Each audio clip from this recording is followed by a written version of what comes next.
Entering the central government at level 7 means you bypass the lower clerical tiers and start your career in a mid-management position. With a basic pay of 44,900 rupees, you are stepping directly into a role with immediate departmental responsibility. This hierarchy maps out the 5 roles most coveted by high-ranking candidates, separating the desk-heavy positions from the field operations.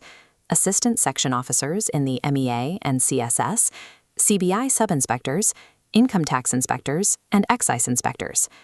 The Assistant Section Officer roles offer 2 distinct lifestyles. The Ministry of External Affairs is the path to lucrative foreign postings, while the Central Secretariat Service provides permanent stability within the ministries in Delhi. For those who prefer the investigative side of the government, the CBI Sub-Inspector provides the authority to handle high-stakes criminal cases and complex field inquiries. While those options are highly regarded, most candidates focused on revenue enforcement eventually narrow their choice down to the 2 main tax departments, income tax and excise. Toppers frequently find themselves comparing the income tax inspector role against the excise inspector role. On paper, they appear nearly identical. They share the same pay level, both focus on revenue collection, and both carry significant social standing. Despite the similar prestige, their daily operations are worlds apart. One requires you to analyze financial records behind a desk, while the other places you in a manufacturing facility to monitor industrial production. The choice comes down to a specific trade-off. Do you prioritize long-term career velocity or immediate, visible authority in the field? We are going to look at the data side by side, so you can choose a path based on how you will actually spend the next 30 years, not just how the job title sounds today. Financially, there is no difference between the 2 at the start. Both roles fall under Level 7 of the 7th Pay Commission, with a 44,900 rupee basic pay. This chart shows how your take-home pay, usually between 75,000 and 82,000 rupees, is determined entirely by your location. Your allowances depend on whether you are posted in an X, Y, or Z class city, regardless of your department. Since the pay is a tie, the first major difference you'll encounter is the physical requirement for entry. The Excise Department mandates strict physical standards, including a minimum height of 157.5 centimeters and walking tests. In contrast, the Income Tax Department has no physical standards, evaluating you purely on exam performance. This physical mandate acts as a hard filter. If you fall short of the height or endurance requirements, the excise path is automatically closed to you, no matter how high your exam score.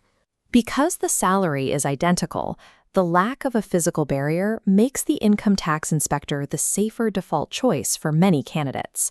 On a daily basis, an income tax inspector works within the Central Board of Direct Taxes. The role is centered on assessment, verifying filings, and processing refunds for individuals and companies. It is a white-collar role.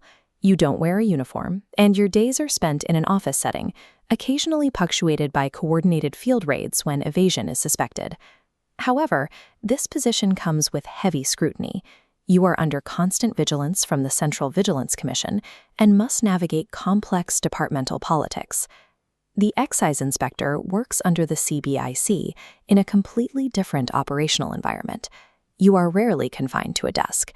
Your job is to monitor factory production in real time, prevent the smuggling of goods at ports, and ensure that indirect taxes are paid as products leave the facility. You have the option to wear the khaki uniform, which carries immediate recognition and projects departmental authority when you are inspecting commercial properties. The trade-off is clear: white-collar desk work and assessment prestige with income tax, or visible field control and industrial monitoring with excise. While the daily work is a matter of preference, career velocity is a matter of fact. This is where the 2 roles diverge most sharply over a 30-year timeline. This timeline tracks the career of an income tax inspector. By clearing exams, you can reach income tax officer, a gazetted post, in just 3 to 6 years, one of the fastest progressions in the SSC CGL. From there, you have a clear path into the Group A ranks, allowing you to reach the level of assistant or deputy commissioner before you retire. Now, look at the timeline for an excise inspector. It is a much slower climb.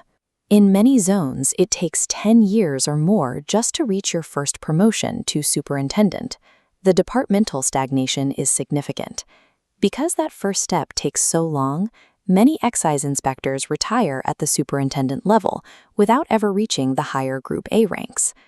Choosing excise means you are prioritizing the immediate experience of field authority over the long-term rank and financial progression offered by income tax. Income tax and excise are not interchangeable just because they share a pay grade. Your choice should depend on what you want your life to look like 10 years from today. This decision tree simplifies your choice.